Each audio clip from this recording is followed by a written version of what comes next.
എല്ലാം കൂടെ നിൽക്കാൻ ഞാൻ. ശ്രീമതി സാന്ദ്ര തോമസ് ഇപ്പോൾ തത്സമയം ചേരുന്നുണ്ട്. ശ്രീമതി സാന്ദ്ര തോമസ്, ഈ പരാതി ഞാൻ എഫ്ഐആറിന്റെ കോപ്പി കണ്ടിരുന്നു. അതിൽ പറയുന്നത് എന്നാണോ ഈ ഹേമ കമ്മിറ്റി റിപ്പോർട്ട് പുറത്തു വന്നത് അതിനുശേഷമാണ് ഇങ്ങനെ നിസ്സഹകരണം ഉണ്ടായത് എന്നാണ്. അത് ബി ഉണ്ണികൃഷ്ണൻ നേരിട്ടും അതുപോലെ തന്നെ മറ്റുള്ളവരോട് പറഞ്ഞും താങ്കളെ മലയാള സിനിമയിൽ സഹകരിപ്പിക്കുന്നില്ല എന്നാണ്. അപ്പോൾ ഈ ഹേമ കമ്മിറ്റി റിപ്പോർട്ട് വന്നതിന് ശേഷമുള്ള ഒരു പ്രശ്നം മാത്രമാണോ ഇത്? അതിനുശേഷമുള്ള താങ്കളുടെ സിനിമാ പദ്ധതികളെയാണോ ഇവർ തുരങ്കം വെക്കുന്നത്? ഹേമ കമ്മിറ്റി റിപ്പോർട്ട് വന്നതിന്, ഹേമ കമ്മിറ്റി രൂപീകരിച്ചതിന് ശേഷമാണ് ഇപ്പൊ ഞാൻ പറയുന്ന ഈ ഇൻസിഡൻസ് ഉണ്ടായിരിക്കുന്നത്. പക്ഷെ ഇപ്പം ഈ FIR ഇട്ടിരിക്കുന്നതും ഇതെല്ലാം ഒരു സെക്കൻഡ് വേണ്ടല്ലേ, ഈ FIR ഇട്ടിരിക്കുന്നതെല്ലാം ഇപ്പോ ഈ പ്രൊഡ്യൂസേഴ്സ് അസോസിയേഷൻ എന്നെ പുറത്താക്കിയതുമായി സംബന്ധിച്ച് അതിലും ശ്രീ വി ഉണ്ണികൃഷ്ണൻ ഇടപെട്ടിരിക്കുന്നു എന്ന് മനസ്സിലാക്കിയതിൽ നിന്നാണ്. അവരെ ഇൻഫ്ലുവൻസ് ചെയ്ത് എന്നെ പുറത്താക്കുന്നതിൽ പുള്ളി ഇടപെട്ടിരുന്നു. ഇത് കൂടാതെ ഇതിനു മുമ്പും എന്റെ പല സിനിമകളിലും പുള്ളിയുടെ ഒരു ഇടപെടലുകൾ ഉണ്ടായിട്ടുണ്ട്. ഇപ്പൊ ഫെഫ്കയുടെ ജനറൽ സെക്രട്ടറി എന്നുള്ള നിലയിൽ ആ അധികാരം ഉപയോഗിച്ചുകൊണ്ട് ഭീഷണിപ്പെടുത്തുന്ന രീതിയിലാണ് പലപ്പോഴും സംസാരിച്ചിരിക്കുന്നത്. അപ്പം ഈ ഭീഷണിയുടെ സ്വരം ഇപ്പൊ എന്നെ പോലെ ഒരു പെൺകുട്ടിക്ക് എപ്പോഴും സാധാരണ ആണുങ്ങളെ പോലെ നമുക്കത് പെട്ടെന്ന് ഉൾക്കൊള്ളാനായിട്ട് സാധിക്കില്ല. പലപ്പോഴും നമ്മൾ ഭയന്നു പോവാറുണ്ട്. അപ്പം ഈ എന്റെ ആദ്യത്തെ സിനിമയിലൊക്കെ എനിക്ക് ഉണ്ടായിരിക്കുന്നത് അതാണ്. എന്റെ ഫ്രൈഡേ എന്ന് പറയുന്ന സിനിമ മുതൽ ശ്രീ ബി ഉണ്ണികൃഷ്ണന്റെ ഭാഗത്തുനിന്ന് എനിക്ക് മോശം അനുഭവങ്ങളാണ് ഉണ്ടായിരിക്കുന്നത്. അപ്പം ഇപ്പം ശ്രീ വിനു സാറ് പറഞ്ഞ പോലെ പുള്ളിക്ക് ചിലപ്പോൾ നല്ല അനുഭവങ്ങളായിരിക്കാം. ഇപ്പൊ എല്ലാവരും മോശമാണെന്നല്ല ഞാൻ പറയുന്നത്. പലരോടും പല രീതിയിലാണ് പെരുമാറുന്നത്. ഇപ്പം ഇന്ന് തന്നെ ഇപ്പൊ ഷാലു പേയാട് എന്ന് പറഞ്ഞ ഒരു ഫോട്ടോഗ്രാഫർ പുറത്തു വന്ന് സംസാരിച്ചിട്ടുണ്ടല്ലോ. അയാളെയും ഇതുപോലെ തന്നെ മലയാള സിനിമയിൽ ജോലി ചെയ്യിപ്പിക്കില്ല എന്ന് പറഞ്ഞ് ഭീഷണിപ്പെടുത്തി എന്ന് പറഞ്ഞു. അപ്പം പുള്ളിയുടെ ഒരു സ്ഥിരം വാചകമാണിത്. ഇനി മലയാള സിനിമയിൽ പുള്ളിയാണ് മലയാള സിനിമ ഭരിക്കുന്നതെന്നും മലയാള സിനിമയിൽ പുള്ളിക്ക് എതിരായി സംസാരിച്ചാൽ അവരെ നിലനിർത്തില്ല, ഇവിടെ അവരെ സിനിമ ചെയ്യാൻ സമ്മതിക്കില്ല എന്നുള്ളതും പുള്ളിയുടെ ഒരു സ്ഥിരം ഭാഷ്യമാണ്. അത് എന്നോട് മാത്രമല്ല വേറെ പലരോടും പറഞ്ഞിട്ടുള്ള കാര്യം കൂടെയാണ്. അപ്പൊ അതുകൊണ്ട് അത് ശ്രീ ബി ഉണ്ണികൃഷ്ണൻ അത് പറയില്ല, അത് ചെയ്യില്ല എന്ന് പറയുന്നതിൽ അർത്ഥമില്ല. അദ്ദേഹം ഇന്ന് പറഞ്ഞത്, അദ്ദേഹം അതിനൊരു വിശദീകരണം നൽകിയിരുന്നു. അദ്ദേഹം പറയുന്നത് ഒരു മീറ്റിംഗിൽ പോലും ശ്രീമതി സാന്ദ്ര തോമസും അദ്ദേഹവും ഇരുന്ന് സംസാരിച്ചിട്ടില്ല എന്നാണ്. എന്താണ് അദ്ദേഹം അങ്ങനെ പറയുന്നത്? ശ്രീമതി സാന്ദ്ര തോമസ്, ഏത് മീറ്റിംഗിലാണ് ഇങ്ങനെയുള്ള ഒരു മോശം അനുഭവം താങ്കൾക്ക് നേരിടേണ്ടി വന്നത്? അതിന്റെ ഒരു ഏത് സിനിമയുടെ ചർച്ചാവേളയിലാണത്? അതല്ലെങ്കിൽ ചില 3 സിനിമകളുടെയാണെന്ന് തോന്നുന്നു. ഒരു നഷ്ടപരിഹാര ചർച്ച വേണ്ടി വന്നിട്ടുണ്ടല്ലോ. ആ മീറ്റിംഗിലാണോ ഇങ്ങനെ മോശം അനുഭവം ഉണ്ടായത്? ഞാൻ നേരത്തെ പറഞ്ഞ പോലെ തന്നെ നല്ല വാക്ചാതുര്യമുള്ള ഒരു വ്യക്തിയാണ് ശ്രീ ബി ഉണ്ണികൃഷ്ണൻ. അതുകൊണ്ട് തന്നെ അദ്ദേഹത്തിന് മറ്റുള്ളവരോട് സംസാരിച്ച് അത് വളരെ നന്നായി കൺവിൻസ് ചെയ്യാൻ അറിയാവുന്ന ഒരാളാണ്. അദ്ദേഹം എന്തുകൊണ്ടാണ് ഇപ്പൊ എന്നോട് ഇതുവരെ സംസാരിച്ചിട്ടില്ല എന്നും എന്നോട് ഒരു മീറ്റിംഗിൽ പോലും ഒരുമിച്ചിരുന്നിട്ടില്ല എന്നും ഉള്ളൊരു പച്ചക്കള്ളം ഒരു ഫെഫ്കയുടെ ജനറൽ സെക്രട്ടറി ആയ ഒരു ഔദ്യോഗിക സ്ഥാനത്തിരിക്കുന്ന ഒരാള് പൊതുമാധ്യമത്തിൽ വന്ന് അങ്ങനെ ഒരു കള്ളത്തരം പറഞ്ഞത് എന്തിനാണെന്ന് എനിക്ക് മനസ്സിലാവുന്നില്ല. ഇപ്പോഴും എനിക്ക് മനസ്സിലായിട്ടില്ല. കാര്യം ഈ ജൂതൻ എന്ന് പറയുന്ന സിനിമയുടെ സെറ്റിൽമെന്റ് നടക്കുമ്പോൾ അദ്ദേഹമാണ് ശ്രീ ഭദ്രൻ സാറിന് വേണ്ടി അവിടെ വന്നിരുന്ന് സംസാരിച്ചതും. ശരിയാണ്, ഞാൻ അവസാനമാണ് വരുന്നത്. പുള്ളി സംസാരിച്ചതിന് ശേഷം ഞാൻ അവസാനം വന്ന് ഞാൻ പറഞ്ഞു എനിക്ക് ആ സിനിമയുടെ പേരിൽ ഒരുപാട് നഷ്ടം സംഭവിച്ചു. ഞാൻ അതിനുവേണ്ടി ഒരുപാട് പണിയെടുത്തു. ഒരുപാട് എന്റെ കോണ്ടാക്ട്സും എന്റെ ഗുഡ്വില്ലും ഉപയോഗിച്ച് ഞാൻ ആ സിനിമ സെയിലാക്കാൻ ശ്രമിച്ചിരുന്നു. അത് നടന്നിരുന്നു. അപ്പൊ അതൊക്കെ വെള്ളത്തിലായ ഒരു സ്ഥിതിയിലാണ് ഞാൻ പറയുന്നത്. എനിക്ക് ഓം ശാന്തി ഓശാന എന്ന് പറഞ്ഞ സിനിമയിലും ദുരനുഭവം ഉണ്ടായിട്ടുള്ളത് കൊണ്ട് ഞാൻ പറഞ്ഞു എനിക്ക് ഈ സിനിമയിൽ 1 കോടി രൂപ നഷ്ടപരിഹാരം വേണം എന്ന് പറഞ്ഞതിൽ ശ്രീ ബി ഉണ്ണികൃഷ്ണൻ അത് തീരെ ഇഷ്ടപ്പെട്ടില്ല. 1 കോടി രൂപ നഷ്ടപരിഹാരം ചോദിക്കും. അത് വലിയ എമൗണ്ട് ആണ്, വലിയ എമൗണ്ട് തന്നെയാണ്. ഞാൻ അതിനുവേണ്ടി ഞാൻ പണിയെടുത്തിട്ടുണ്ട്. അതാണ് ഞാൻ ചോദിക്കുന്നത്, എനിക്ക് 1 കോടി രൂപ നഷ്ടപരിഹാരം വേണമെന്ന്. അപ്പൊ അത് തരില്ല എന്ന് മാത്രമല്ല, എന്നെ ഇനി മലയാള സിനിമയിൽ നിർത്തില്ല, എന്നെ കൊണ്ട് സിനിമ ചെയ്യിക്കില്ല എന്ന് പറഞ്ഞ് എല്ലാവരുടെയും മുന്നിൽ വെച്ച് ഷൗട്ട് ചെയ്ത് വെല്ലുവിളിച്ചുകൊണ്ടാണ് അന്ന് അദ്ദേഹം അവിടെ നിന്ന് ഇറങ്ങിപ്പോയി ഇമ്മീഡിയറ്റ്ലി പുള്ളി ചെയ്തത് അന്ന് എന്റെ നടന്നുകൊണ്ടിരിക്കുന്ന എടക്കാട് ബറ്റാലിയൻ എന്ന സിനിമയുടെ പോസ്റ്റ് പ്രൊഡക്ഷൻ വർക്കുകൾ നിർത്തിച്ചു വെക്കുകയാണ് ചെയ്തത്. നിർത്തിച്ചു വെച്ച് എനിക്കിത് എന്താ ചെയ്യേണ്ടതെന്ന് തന്നെ അറിയില്ല അങ്ങനെ ഒരു സിറ്റുവേഷനിൽ. പക്ഷെ ഭാഗ്യത്തിന് എന്റെ കയ്യിൽ അതിന്റെ എഡിറ്റർ സംസാരിച്ച ഫെഫ്കയിൽ നിന്ന് പറഞ്ഞു ഇത് നിർത്തി വെക്കാൻ പറഞ്ഞു എന്ന് പറഞ്ഞ വോയിസ് മെസ്സേജ് ഉണ്ടായിരുന്നു. ആ വോയിസ് മെസ്സേജ് ഞാൻ പ്രൊഡ്യൂസേഴ്സ് അസോസിയേഷന്റെ പ്രസിഡന്റിന് അയച്ചു കൊടുത്തിട്ട് ഞാൻ പറഞ്ഞു, നിങ്ങൾ ഇതിൽ ഇടപെടണം, ഇതെനിക്ക് എന്റെ പടത്തിന്റെ വർക്ക് നടത്തിക്കണം, അല്ല എന്നുണ്ടെങ്കിൽ ഞാൻ കോമ്പറ്റീഷൻ കമ്മീഷനിൽ പോകും എന്ന് പറഞ്ഞപ്പോഴാണ് അവരിടപെടുന്നതും അന്ന് എന്റെ ഇടയ്ക്കാട് വെച്ചാലൻ എന്ന സിനിമയുടെ വർക്ക് നടത്തുന്നു. അപ്പൊ പുള്ളി വെല്ലുവിളിക്കുകയും ചെയ്യും, അത് നടപ്പാക്കുകയും ചെയ്യുന്ന ആളാണെന്ന് പുള്ളി തെളിയിച്ച ആളാണ്. അപ്പം അതുകൊണ്ട് പുള്ളി ചെയ്യില്ല, വെല്ലുവിളിക്കില്ല, അല്ലെങ്കിൽ ഞാനുമായിട്ട് പുള്ളി ഒരുമിച്ചിരുന്നിട്ടില്ല എന്നൊക്കെ പറയുന്നത് പച്ചക്കള്ളത്തരമാണ്. ഞാനും അദ്ദേഹവും മുഖാമുഖം വന്ന് സംസാരിച്ചതാണ്. പുള്ളി നിൽക്കുകയും ഞാൻ ഇരിക്കുകയുമായിരുന്നു എന്നുള്ളൊരു വ്യത്യാസം മാത്രമേ അന്ന് ഉണ്ടായിരുന്നുള്ളൂ. രണ്ടാമത്തെ ഇൻസിഡന്റ് എന്ന് പറയുന്നത് ഓം ശാന്തി ഓശാന എന്ന് പറയുന്ന സിനിമയുടെ കേസിലാണ്. ഓം ശാന്തി ഓശാന എന്ന് പറയുന്ന സിനിമയുടെ ഇതില് പ്രൊഡ്യൂസേഴ്സ് അസോസിയേഷൻ 25 ലക്ഷം രൂപ എനിക്ക് കോമ്പൻസേഷൻ തരണമെന്ന് തീരുമാനിച്ചു വെച്ചതിന് ശേഷം ശ്രീ ബി ഉണ്ണികൃഷ്ണൻ അന്നത്തെ എന്റെ പാർട്ട്ണർ ആയിരുന്ന വിജയ് ബാബുവിനെ വിളിച്ച് സംസാരിക്കുകയും അദ്ദേഹത്തെ ഇൻഫ്ലുവൻസ് ചെയ്ത് എനിക്ക് പ്രഷർ ഇടിയിപ്പിച്ച് അതിൽ നിന്ന് പിന്മാറാൻ വേണ്ടിയിട്ട് പ്രഷർ ഇടുകയും ഈ കോമ്പൻസേഷൻ വാങ്ങിക്കരുത് എന്നൊക്കെ പറഞ്ഞ് അവസാനം ഈ ശ്രീ ബി ഉണ്ണികൃഷ്ണനും അതിന്റെ ഡയറക്ടറായ ജൂഡും മിഥുനും ഞാനും കൂടെ ഒരു ഹോട്ടലിൽ ഇരുന്ന് സംസാരിച്ച് അവിടെ വെച്ച് ശ്രീ ബി ഉണ്ണികൃഷ്ണനോട് ഞാൻ പറഞ്ഞു, ഞാൻ ഒരു കാരണവശാലും ഈ കേസിൽ നിന്ന് പിന്മാറില്ല എന്ന് പറഞ്ഞു കഴിഞ്ഞപ്പോൾ അദ്ദേഹം എന്നോട് പറഞ്ഞു, ഫെഫ്ക ഇനി മുതൽ സാൻഡ്രയുടെ ഒരു സിനിമയിൽ സഹകരിക്കില്ല, സാൻഡ്രയെ കൊണ്ട് സിനിമ ചെയ്യിക്കില്ല എന്നൊക്കെ പറഞ്ഞ് എന്നെ ഭയപ്പെടുത്തി. അന്ന് ഞാൻ താരതമ്യേന പുതിയ ഒരാളാണ് സിനിമയിൽ. എനിക്ക് സിനിമയെ കുറിച്ച് വലിയ അറിവോ അധികം ആളുകളുമായിട്ട് പരിചയമോ ഒന്നുമില്ല. അപ്പം ഫെഫ്കയുടെ ജനറൽ സെക്രട്ടറി ഒരാൾ എന്നെ ഇനി സിനിമ ചെയ്യിപ്പിക്കില്ല എന്നൊക്കെ പറഞ്ഞപ്പോ ഞാൻ ആകെ ഭയന്നു. ആ ഭയത്തിലാണ് ഞാൻ അന്ന് ശരി ഓക്കെ എനിക്ക് കോമ്പൻസേഷൻ അല്ല, കോമ്പൻസേഷന്റെ ഇഷ്യൂ അല്ല, എന്നെ സംബന്ധിച്ചിടത്തോളം എന്നെ ഇൻസൾട്ട് ചെയ്തതിനുള്ള ഒരു മാപ്പാണ് എനിക്ക് വേണ്ടത് എന്ന് പറഞ്ഞപ്പോൾ അദ്ദേഹം അവിടെ ഇരുന്ന് ഇവർ രണ്ടുപേരെ കൊണ്ടും എനിക്ക് ഒരു അപ്പോളജി ലെറ്റർ എഴുതി തരികയാണ് ഉണ്ടായത്. എന്നിട്ട് അതിനൊരു കോമ്പൻസേഷൻ എന്നോണം ഞാൻ ചെലവാക്കിയ 3.5 ലക്ഷം രൂപയും അതിന്റെ കൂടെ ഒരു 3 ലക്ഷം രൂപയും കൂടെ ചേർത്ത് അങ്ങനെ 7 ലക്ഷം രൂപയാണ് എനിക്ക് അന്ന് വാങ്ങിച്ചു തന്നത്. അത് അദ്ദേഹം തെറ്റായ രീതിയിലാണ് ചാനലുകളിലൊക്കെ ഇപ്പൊ പറയുന്നത്. 7 ലക്ഷം രൂപയും കോമ്പൻസേഷൻ ആണ്. അന്ന് ജൂഡിനൊന്നും ആ സിനിമയ്ക്ക് വേണ്ടി പ്രതിഫലം ലഭിച്ചില്ല. അതിന് എനിക്ക് എന്ത് ചെയ്യാൻ സാധിക്കും? ഞാൻ ഉണ്ടാക്കിക്കൊണ്ട് വന്നൊരു സിനിമ, അന്ന് ടേബിൾ പ്രോഫിറ്റ് ആയിട്ടുള്ള ഒരു സിനിമ, അത് എന്തുകൊണ്ട് അന്നത്തെ അതിന്റെ പ്രൊഡ്യൂസറായ ശ്രീ ആൽവിൻ ആന്റണിക്ക് ഒരുപാട് ലാഭം ഉണ്ടാക്കി കൊടുത്ത, അയാളുടെ ജീവിതം തന്നെ മാറ്റിമറിച്ചൊരു സിനിമയാണ്. എന്തുകൊണ്ട് അയാള് അതിന്റെ ഡയറക്ടർക്ക് ശമ്പളം കൊടുത്തില്ല? അതെന്തുകൊണ്ട്? ഈ ശ്രീ ആൽവിൻ ആന്റണി എന്ന് പറയുന്നത് പ്രൊഡക്ഷൻ കൺട്രോളറായി ഫെഫ്കയുടെ തന്നെ മെമ്പർ ആണെന്നും കൂടെ ഞാൻ വിശ്വസിക്കുന്നു. അസോസിയേറ്റ് മെമ്പർ ആയിരിക്കാം. എന്തുകൊണ്ട് ചോദിച്ചില്ല? എന്തുകൊണ്ട് അതിനകത്ത് ബി ഉണ്ണികൃഷ്ണൻ പറയുന്ന കാര്യം ഈ ഓം ശാന്തി ഓശാനയുടെ കാര്യവും ഭദ്രന്റെ സിനിമയുടെ കാര്യവും അതുപോലെ പത്മകുമാറിന്റെ സിനിമയുടെ കാര്യവും, ഈ മൂന്നിടത്തും ന്യായമായ കോമ്പൻസേഷൻ സാന്ദ്ര തോമസിന് വാങ്ങിക്കൊടുക്കുന്നതിൽ താനാണ് പ്രധാന പങ്ക് വഹിച്ചത് എന്നാണ് ബി ഉണ്ണികൃഷ്ണൻ ഇന്ന് പറഞ്ഞത്. അത് സാന്ദ്രയ്ക്ക് ചിലപ്പോൾ പിന്നീട് എന്തെങ്കിലും തെറ്റിദ്ധാരണ ഉണ്ടായിരിക്കാം എന്നാണ് ഇന്ന് ബി ഉണ്ണികൃഷ്ണന്റെ വിശദീകരണം വന്നിട്ടുള്ളത്. അല്ല, ഒരിക്കലും. ഇപ്പൊ മൂന്നാമത്തെ ഇൻസിഡന്റ്, ഇപ്പൊ മറ്റേ 2 ഇൻസിഡന്റ് ഞാൻ പറഞ്ഞല്ലോ. മൂന്നാമത്തെ ഇൻസിഡന്റ് എന്ന് പറയുന്നത് പപ്പേട്ടന്റെ ഇൻസിഡന്റ് ആണ്. എനിക്കത് ഇങ്ങനെ ഒരു പൊതുമാധ്യമത്തിൽ വന്ന് അതിനെക്കുറിച്ച് കൂടുതൽ പറയണമെന്നില്ല. കാര്യം അത് പലരുടെയും പേര് നശിച്ചു പോകുന്ന ഒരു കാര്യമാണ്. അപ്പൊ അതുകൊണ്ട് തന്നെ എനിക്ക് ആരെയും പേഴ്സണലി ഇൻസൾട്ട് ചെയ്യാനോ അല്ലെങ്കിൽ അവരുടെ ഒരു അങ്ങനെ ഒരു ഇതിന് താല്പര്യമില്ലാത്തതുകൊണ്ട് ഞാൻ ആ വിഷയത്തിലേക്ക് ഒരുപാട് കടക്കുന്നില്ല.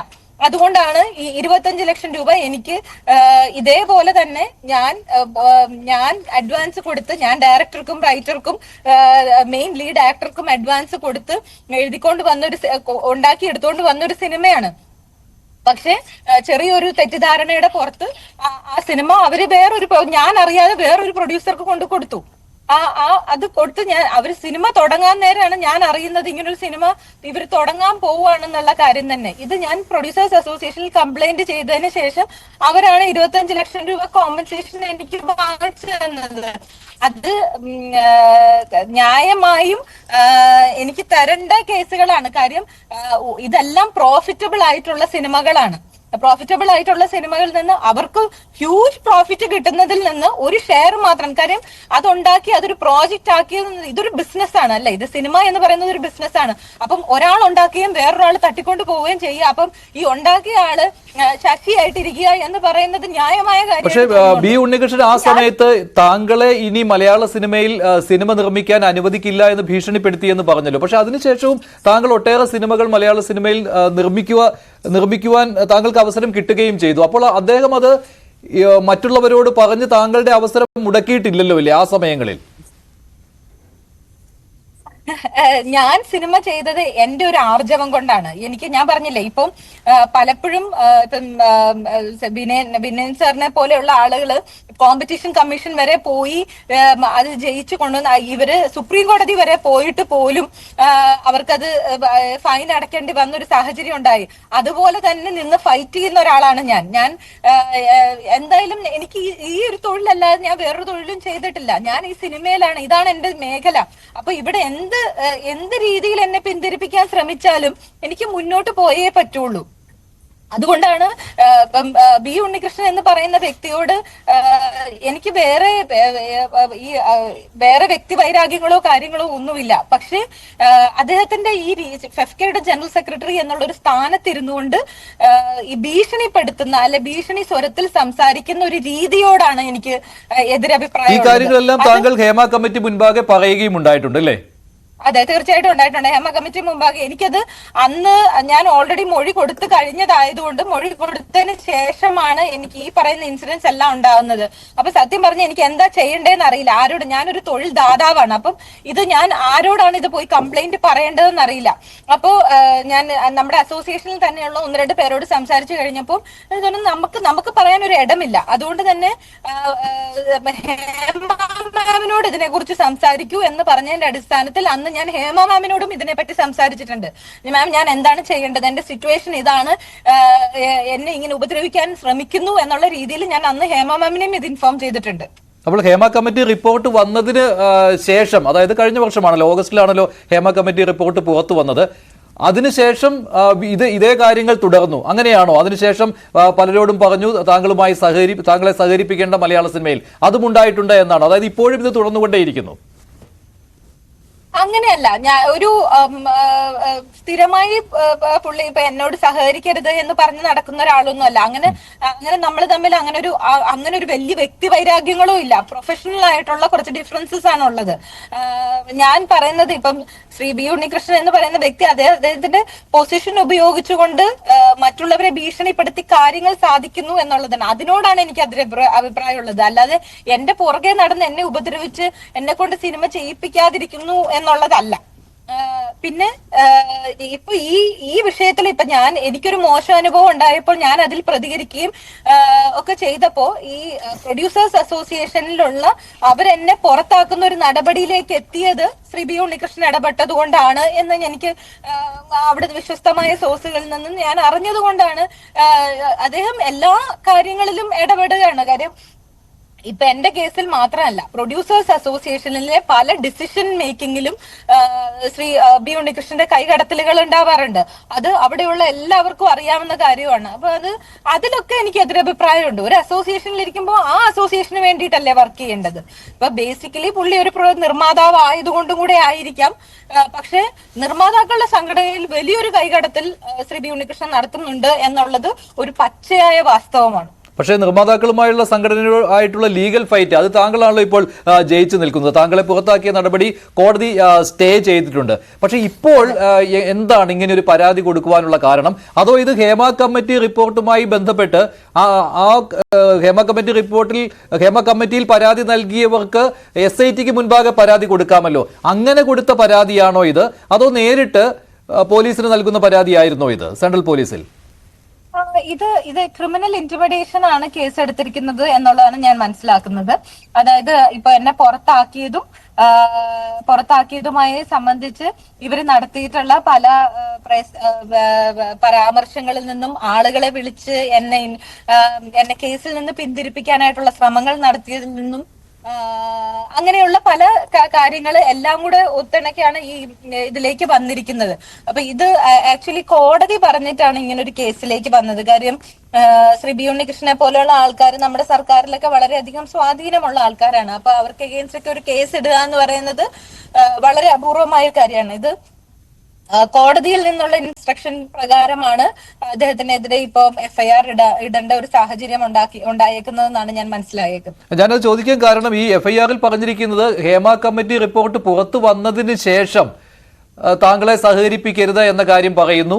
അതിനെതിരെയാണ് ഇപ്പോൾ ഒരു കേസ് എടുത്തിരിക്കുന്നത് എന്നുള്ളതാണ്. FIR-ൽ അതാണ് കാരണമായിട്ട് പറഞ്ഞിട്ടുള്ളത്. അതായത് താങ്കൾ ഹേമ കമ്മിറ്റിക്ക് പരാതി കൊടുത്തു, അതിൽ ഇഷ്ടപ്പെടാതെ ഒരു പകരം വീട്ടുന്നു ബി ഉണ്ണികൃഷ്ണനും ആന്റോ ജോസഫും ഒക്കെ. ഇതാണ് ആ പരാതിയുടെ കാതലും അതുപോലെ തന്നെ ഈ FIR-ലും അതാണ് പറഞ്ഞിരിക്കുന്നത് കാരണമായിട്ട്. അതെ അതെ അത് കൂടാതെ ഞാൻ ഇപ്പൊ ഈ പരാതിയുമായി മുന്നോട്ട് വരുന്നതിന് മുമ്പ് ഞാൻ കമ്മിറ്റ് ചെയ്തിരുന്ന സിനിമകളുണ്ട്. അപ്പൊ ആ സിനിമകളിലും ആ സിനിമയും നടക്കില്ല എന്നുള്ള രീതിയിലൊക്കെ പലരെ കൊണ്ടും എൻ്റെ അടുത്ത് പറയിപ്പിക്കുന്നു. ഇത് ഞങ്ങൾ നടത്തിക്കില്ല എന്നൊക്കെ പറയിപ്പിക്കുന്നു. അപ്പൊ ഇതൊക്കെ നമ്മൾ ഈ കേസിൽ നിന്ന് പിന്മാറ്റാൻ വേണ്ടിയിട്ട് ഇതിപ്പോ ഞാൻ എനിക്ക് വേണ്ടി മാത്രമല്ല സംസാരിക്കുന്നത്, എന്നെ പോലെ കംപ്ലൈന്റ് കൊടുത്തിരിക്കുന്ന വേറെ പലരുമുണ്ട്. അപ്പൊ അവർക്കൊക്കെ എല്ലാരെയും പല രീതിയിലാണ് ഭീഷണിപ്പെടുത്തുന്നത്. അതൊന്നും ഇപ്പം കേസ് കൊടുത്ത് അല്ലെങ്കിൽ പ്രതികരിക്കുന്ന ഒരാളെ പുറത്താക്കുക അല്ലല്ലോ അതിന്റെ രീതി. ഇപ്പൊ ഞാൻ തന്നെ കംപ്ലൈന്റ് കൊടുത്തു കഴിഞ്ഞപ്പോ ഇമ്മീഡിയറ്റ്ലി ഒരു എൻക്വയറി പോലും നടത്തുക, ഒരു ബേസിക് ഒരു ഏതൊരു അസോസിയേഷനും ചെയ്യുന്ന ഒരു എൻക്വയറി നടത്തുക എന്നുള്ളതാണ്. അതുപോലും നടത്താതെയാണ് എന്നെ പുറത്താക്കിയിരിക്കുന്നത്. ഇതൊക്കെ എന്ത് നീതിയാണ്? ഇങ്ങനെയുള്ള അസോസിയേഷൻസ് ഒക്കെ എങ്ങനെയാണ് ഇങ്ങനെ വർക്ക് ചെയ്യുന്നതെന്ന് എനിക്ക് മനസ്സിലാവുന്നില്ല. അതായത് കുറ്റക്കാർ തന്നെ അവര് കൂട്ടിൽ നിന്ന് ഇറങ്ങി വന്നിട്ട് ന്യായാധിപന്റെ സ്ഥാനത്തിരുന്ന് എന്നെ പുറത്താക്കാനായിട്ടുള്ള ഇതിൽ ഒപ്പിടുകയാണ്. അപ്പം ശരിക്കും പറഞ്ഞാൽ ഇവരൊക്കെ രാജിവെക്കേണ്ട സമയം അതിക്രമിച്ചിരിക്കുകയാണ്. ഈ പറയുന്ന പ്രൊഡ്യൂസേഴ്സ് അസോസിയേഷനിലെ ആളുകളാണെങ്കിലും ശ്രീ ബി ഉണ്ണികൃഷ്ണനെ പോലുള്ള ആളുകളാണെങ്കിൽ എന്തുകൊണ്ട് പുള്ളി ഇപ്പൊ 16 വർഷമായി ഫെഫ്ക്യോട്ട് ജനറൽ സെക്രട്ടറി, അദ്ദേഹം തന്നെ ഇന്ന് ഒരു ചാനലിൽ പറഞ്ഞ സമയത്ത് പറഞ്ഞു, എനിക്ക് ഒട്ടും താല്പര്യമില്ല ഇങ്ങനെ ഒരു അസോസിയേഷന്റെ തലപ്പത്തിരിക്കാനായിട്ട്. പിന്നെ ഫെഫ്കയിലുള്ള മെമ്പേഴ്സിന് ഈ ഫെഫ്ക തകർന്നു പോകുന്നുള്ള പേടിയുണ്ടോ ബി ഉണ്ണികൃഷ്ണൻ മാറിക്കഴിഞ്ഞാൽ? അല്ലെ വേറൊരാൾക്ക് ഇത് ലീഡ് ചെയ്യാൻ പറ്റില്ല എന്നുള്ളൊരു തോന്നലുണ്ടോ? അയ്യോ അച്ഛാ പോകല്ലേ എന്ന് പറയുന്ന പോലത്തെ ഒരു ആറ്റിറ്റ്യൂഡായിട്ടാണ് എനിക്കിതിനെ മനസ്സിലാവുന്നത്. എന്തുകൊണ്ടാണ് പിന്നെ അദ്ദേഹം അതിൽ തന്നെ പിടിച്ചു തൂങ്ങി നിൽക്കുന്നത്? രാജിവെച്ചൂടെ?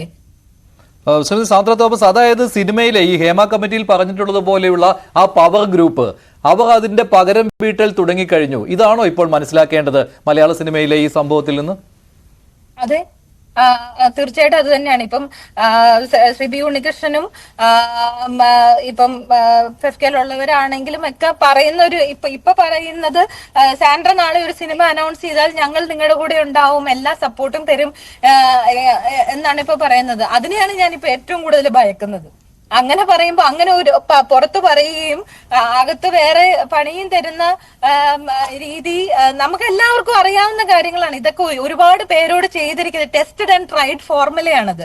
അപ്പം പുറത്ത് പൊതുസമൂഹത്തിനോടും മാധ്യമത്തിനോടും ഞങ്ങൾ തമ്മിൽ ഒരു പ്രശ്നവുമില്ല, എല്ലാ ചർച്ചകളും നടക്കുകയാണ്, സമവായ ചർച്ചകളും നടക്കുന്നു, ഒരു പ്രശ്നങ്ങളുമില്ല, സാൻഡ്രയുമായി ഞങ്ങൾക്ക് സഹകരിക്കുന്നതിൽ ഒരു പ്രശ്നവുമില്ല, ഞങ്ങള് നന്നായി പോകുന്നു എന്ന് പറയുകയും പുറകിൽ കൂടെ ചെയ്യാൻ പറ്റുന്ന പാരകളെല്ലാം വെക്കുകയും ചെയ്യിപ്പിക്കാതിരിക്കുകയും ഇൻഡസ്ട്രിയിൽ നിന്ന് ഓടിക്കാനും ശ്രമിക്കുന്നെന്ന് പറയുന്നത് ഒട്ടും ശരിയായ രീതിയല്ലല്ലോ. അതാണ് താങ്കൾ അമ്മയിലും അംഗമാണല്ലോ അല്ലേ? അമ്മയിലും അല്ല, ഞാൻ അമ്മയിൽ അംഗമല്ല, ഞാൻ പ്രൊഡ്യൂസേഴ്സ് അസോസിയേഷനിൽ മാത്രമാണ് അംഗമായിട്ടുള്ളത്. ശരി, അല്പസമയം കൂടി ദയവായി തുടരുക. സൂമിൽ